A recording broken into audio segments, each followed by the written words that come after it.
എല്ലാ മിത്രങ്ങൾക്കും സ്നേഹവന്ദനം. എൻ്റെ പേര് പ്രശാന്തി ചൊവ്വര. ഇന്ന് ഞാനിവിടെ പറയുന്നത് കുചേലൻ്റെ കഥയാണ്.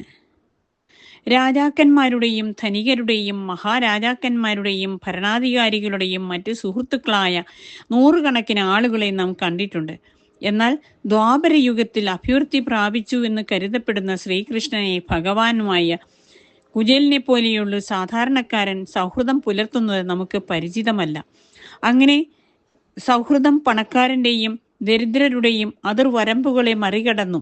ദൈവങ്ങളും മനുഷ്യരും മറ്റു കുചേലനും ശ്രീകൃഷ്ണനും തമ്മിലുള്ള സൗഹൃദമാണ് ഏറ്റവും നല്ല ഉദാഹരണം. കുചേലന്റെ യഥാർത്ഥ പേര് സുദാമ എന്നായിരുന്നു. കൃഷ്ണനും സുദാമയും സഹപാഠികളായിരുന്നു. ഗുരു സാന്ദീപനിയുടെ കീഴിൽ പഠിച്ച് അവരുടെ വിദ്യാഭ്യാസത്തിന് ശേഷം ശ്രീകൃഷ്ണൻ മഥുരയിലേക്ക് മടങ്ങി. തൻ്റെ സാമൂഹിക പ്രവർത്തനത്തിൽ യദുനാട് ഭരണത്തിലും മുഴുകി. മറുവശത്ത് സുദാമ തൻ്റെ ഗ്രാമത്തിലേക്ക് മടങ്ങി. വേദ പഠനത്തിൽ മുഴുകി കാലക്രമേണ സുദാമാവ് വിവാഹിതനാവുകയും ധാരാളം കുട്ടികൾ ഉണ്ടാവുകയും ചെയ്തു. അദ്ദേഹം ഒരു വലിയ വേദ പണ്ഡിതനായിരുന്നിട്ടും ഉന്നതമായ ദാരിദ്ര്യത്തിൽ കഷ്ടപ്പെടുകയായിരുന്നു. എന്നാൽ താൻ സമ്പാദിക്കുന്ന ചെറിയ തുകയിൽ സംതൃപ്തനായിരുന്നു. പണത്തിനായി ആരോടും യാചിച്ചിട്ടില്ല. അവനെ ധരിക്കാൻ നല്ല വസ്ത്രങ്ങൾ ഇല്ലായിരുന്നു. കൂടാതെ കുഴമ്പ് തയ്യാറാക്കാൻ പണമില്ലായിരുന്നു. അതിനാൽ ആളുകൾ കുചേലൻ എന്ന് വിളിക്കാൻ തുടങ്ങി. തുണിക്കഷ്ണം അല്ലെങ്കിൽ ചിന്തി ഉള്ള ഒരു വ്യക്തി. ഭാഗ്യവശാൽ കുചേലന്റെ ഭാര്യ അത്യധികം നല്ലവളായിരുന്നു. ഭർത്താവിന്റെ കാൽപ്പാടുകൾ പിന്തുടർന്ന് അവർ പരസ്പരം ഉണ്ടാക്കിയതാണെന്ന് പറഞ്ഞ് എല്ലാവരും അവരെ അഭിനന്ദിച്ചു. ഭർത്താവ് കൊണ്ടുവരുന്നതെന്തും തൃപ്തിയും സന്തോഷവുമായിരുന്നു. മക്കൾക്ക് നല്ല വിദ്യാഭ്യാസം നൽകി അവരെ സമൂഹത്തെ സേവിക്കുന്നതിനായി ധാർമ്മിക പാത പിന്തുടരുക എന്നതായിരുന്നു അവളുടെ പ്രധാന ലക്ഷ്യം. സ്വാഭാവികമായും ഭർത്താവ് കൊണ്ടുവരുന്നത് തികയാതെ വന്നതിനാൽ പല ദിവസങ്ങളിലും ഭക്ഷണമില്ലാതെ അവൾ ഉറങ്ങി. ഈ ബുദ്ധിമുട്ടുകളും അവരുടെ കുടുംബവും മുഴുവൻ അനുഭവിക്കുന്ന ദാരിദ്ര്യവും താങ്ങാനാവാതെ അവൾ ഒരു പദ്ധതി ആലോചിച്ചു. അവൾ തൻ്റെ ഭർത്താവായ കുചേലനോട് പറഞ്ഞു, നിങ്ങൾ ശ്രീകൃഷ്ണന്റെ വലിയ സുഹൃത്താണ്. നിങ്ങൾ ആവശ്യപ്പെടുന്ന ഒരു സഹായവും അദ്ദേഹം വേണ്ടെന്ന് അദ്ദേഹം പറയില്ല. അതിനാൽ നിങ്ങളുടെ പ്രിയപ്പെട്ട സുഹൃത്തിന്റെ അടുത്തു പോയി സഹായം ചോദിക്കാൻ ഞാൻ നിങ്ങളോട് അഭ്യർത്ഥിക്കുന്നു. ആത്മാർത്ഥമായ സ്നേഹത്തോടെയും സൗഹൃദത്തോടെയും ഭക്തിയോടെയും ഒരാൾ ശ്രീകൃഷ്ണനെ സമീപിച്ചാൽ അവരെ നിരാശപ്പെടുത്തില്ല എന്ന് കേട്ടിട്ടുണ്ട്. എങ്കിലും നിങ്ങൾ അവൻ്റെ ഏറ്റവും പ്രിയപ്പെട്ട സുഹൃത്താണ്. അതിനാൽ നിങ്ങളുടെ അഭ്യർത്ഥന അവൻ നിരസിക്കില്ല. ഇതിൽ നിന്ന് പ്രചോദനം ഉൾക്കൊണ്ട് അദ്ദേഹം ഉടൻ തന്നെ തീരുമാനമെടുത്ത് ദ്വാരകയിലേക്ക് പോയി. എങ്കിലും കൃഷ്ണന്റെ അടുത്തേക്ക് വെറും കൈകളോടെ പോകരുതെന്ന് അവൻ്റെ മനസ്സിൽ അവനോട് പറഞ്ഞു. അത് സാധാരണ ആചാരത്തിന് വിരുദ്ധമാണ്. മര്യാദയ്ക്ക് എന്തെങ്കിലും കൊണ്ടുപോകണം. അത് നിസ്സാരമായിരിക്കാം. ഒരു പ്രിയ സുഹൃത്തിന് താൻ എന്താണ് നൽകേണ്ടതെന്ന് അറിയാത്തതിൽ പ്രശ്നം ഇപ്പോഴും തുടർന്നുകൊണ്ടേയിരുന്നു. അയാൾ ഭാര്യയോട് നിർദ്ദേശം ചോദിച്ചു. ആശയം മികച്ചതാണെങ്കിലും എന്നാൽ ഞങ്ങൾ വളരെ ദരിദ്രരാണെന്നും ഭഗവാൻ കൃഷ്ണന് നൽകേണ്ട ഒരു സമ്മാനവും നിർദ്ദേശിക്കാൻ ഞാൻ ധൈര്യപ്പെടുന്നില്ല എന്നും അവൾ അവനോട് പറഞ്ഞു. ഒടുവിൽ കുചേലൻ കുറച്ച് അവിലാക്കി അടിച്ചു വാരി കൊണ്ടുപോകണമെന്ന് ഭാര്യ ഭർത്താക്കന്മാർ സമ്മതിച്ചു. ഇപ്പോൾ ആ സ്വാദിഷ്ടം അപൂർവമായി മാറുകയാണ്. എന്നിരുന്നാലും പരമ്പരാഗത വീടുകളിൽ പാകം ചെയ്തിരുന്ന ചോറിനു പകരം പലഹാരമായി ഇത് തയ്യാറാക്കി കഴിക്കുന്നു. അവൻ ഈ അവൽ ബാഗിലേക്ക് തൻ്റെ സഞ്ചിയിലേക്ക്, അതായത് തൻ്റെ ഭാണ്ഡത്തിലേക്ക് എടുത്തു വെച്ചു.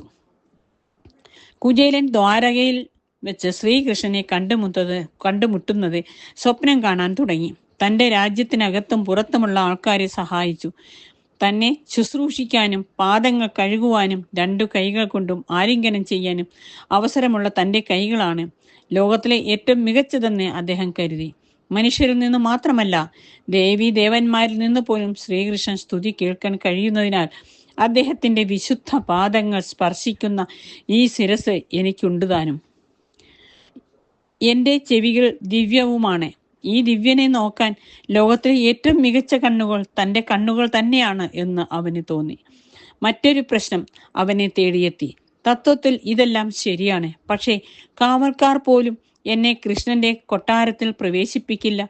എങ്കിലും അവൻ ധൈര്യത്തോടെ കൃഷ്ണന്റെ കൊട്ടാരത്തിൽ പ്രവേശിച്ചു. ഒരു കാവൽക്കാരനും തന്നെ തടയാനത്തതിൽ അത്യന്തം സന്തോഷം തോന്നി. അത് ശ്രീകൃഷ്ണന്റെ കൃപയല്ലാതെ മറ്റൊന്നുമല്ലെന്ന് അയാൾക്ക് തോന്നി. തന്റെ പ്രിയ സുഹൃത്ത് കുചേലൻ വന്നിരുന്ന ഒരു യോഗത്തിനായി കാത്തിരിക്കണമെന്ന് അദ്ദേഹം ശ്രീകൃഷ്ണനെ അറിയിച്ചു. ശ്രീകൃഷ്ണൻ ഈ വിവരം അറിഞ്ഞ ഉടനെ അദ്ദേഹത്തെ സ്വാഗതം ചെയ്തു, തൻ്റെ സ്വകാര്യ കൊട്ടാരത്തിലേക്ക് കൊണ്ടുപോവുകയും ചെയ്തു. കുചേലന്റെയും കുടുംബത്തിന്റെയും ക്ഷേമം അന്വേഷിച്ചതിന് ശേഷം കൃഷ്ണൻ കുചേലനോട് എന്താണ് കൊണ്ടുവന്നതെന്ന് ചോദിച്ചു. കുചേലൻ ഒരു ചെറിയ പൊതി മറയ്ക്കുന്നത് കൃഷ്ണൻ ശ്രദ്ധിച്ചു. അത് ചോദിക്കാതെ തന്നെ അവന്റെ കൈകളിൽ നിന്ന് കൃഷ്ണൻ എടുത്തു. പാക്കറ്റിൽ തനിക്കിഷ്ടപ്പെട്ട അവലക്കി ഉണ്ടെന്ന് അയാൾ ആക്രോശിച്ചു. ഉടനെ അവൻ ഒരു പിടി അവലക്കി എടുത്ത് വായിലിട്ടു. അത് വളരെ രുചികരമായിരുന്നു. കൃഷ്ണനെ കുറച്ച് അവലക്കി എടുക്കാൻ തോന്നി. ഇത് ശ്രദ്ധിച്ച ഭാര്യ രുക്മിണി കുറച്ചുകൂടി എടുക്കുന്നതിൽ നിന്ന് അവനെ തടഞ്ഞു. അവൻ ഇതുവരെ എടുത്തത് ഈ ജന്മത്തിലും അടുത്ത ജന്മത്തിനും മതിയെന്ന് അവൾ പറഞ്ഞു. അങ്ങനെ കുചേലൻ കൃഷ്ണനോടും കുടുംബത്തോടും നന്നായി സമയം ചെലവഴിക്കപ്പെടുകയും കൃഷ്ണനെ വിട്ട് യഥാർത്ഥ ആഗ്രഹാരത്തിലേക്ക് മടങ്ങുകയും ചെയ്തു. തൻ്റെ ഭാര്യ ദാരിദ്ര്യത്തെക്കുറിച്ച് ഒരിക്കലും ചിന്തിക്കാതെ കുചേലൻ കൃഷ്ണനോടൊപ്പം ഉപേക്ഷിച്ച സമയത്തെക്കുറിച്ച്, പ്രത്യേകിച്ച് അവന്റെ ആലിംഗനത്തെയും മറ്റു മര്യാദകളെയും കുറിച്ച് ചിന്തിച്ച്, എന്നാൽ കൃഷ്ണൻ തനിക്ക് സമ്പത്തും ഭൂമിയും മറ്റു സ്വത്തുക്കളും നൽകാത്തതിൽ അദ്ദേഹം ഖേദിച്ചു. പക്ഷേ കുചേലൻ ഈ ലോകത്തിന്റെ സുഖഭോഗങ്ങളിൽ മുഴുകി മറ്റൊരു പ്രധാന ലോകത്തെ മറയ്ക്കാൻ കൃഷ്ണൻ അത് മനഃപൂർവ്വം ചെയ്യണമായിരുന്നു എന്ന് സ്വയം ആശ്വസിപ്പിച്ചു. ഈ ചിന്തകളോടെ അവൻ തൻ്റെ വീട്ടിലേക്ക് മടങ്ങി. ഒരത്ഭുതം സംഭവിച്ചതിൽ അവൻ അത്ഭുതപ്പെട്ടു. കുചേലന്റെ വീട് ആഡംബരപൂർണമായി നിർമ്മിക്കാൻ കൃഷ്ണൻ ദിവ്യ വാസ്തുശില്പിയെ വിശ്വകർമ്മയോട് കൽപ്പിച്ചിരുന്നു. അവന്റെ യഥാർത്ഥ വീട് തിരിച്ചറിയാൻ കഴിഞ്ഞില്ല. വെറുതെ ഒരു അന്ധ അവസ്ഥയ്ക്ക് വേണ്ടി കൃഷ്ണൻ അവന് നൽകി. ഈ ദൈവത്തിന് മാത്രമേ കഴിയൂ അത് സ്വീകരിക്കാൻ. നാം എല്ലാവരും യാചകരാണെന്ന് തോന്നി. ഇത്രയും സമ്പത്തുണ്ടായിരുന്നിട്ടും കുചേലൻ ലൗകിക സുഖങ്ങളിൽ മുഴുകാതെ ശ്രീകൃഷ്ണന്റെ ചിന്തയിൽ മുഴുകി. അങ്ങനെ കുചേലൻ മറ്റെല്ലാ മനുഷ്യർക്കും മാതൃകയായി. അത്യന്തികമായി ദൈവത്തിന്റെ കൃപയാണ് ഓരോ മനുഷ്യനും ഉള്ള അന്തിമ സമ്മാനം. അതിനായി നാം ആഗ്രഹിക്കണം. കുചേലന്റെ മാതൃകയിലുള്ള കൃഷ്ണൻ എല്ലാ മനുഷ്യർക്കും ഈ ധാർമ്മികത പഠിപ്പിച്ച കുചേലൻ അങ്ങനെ അനുഗ്രഹിക്കപ്പെട്ടവനാണ്. എല്ലാവർക്കും കഥ ഇഷ്ടപ്പെട്ടല്ലോ.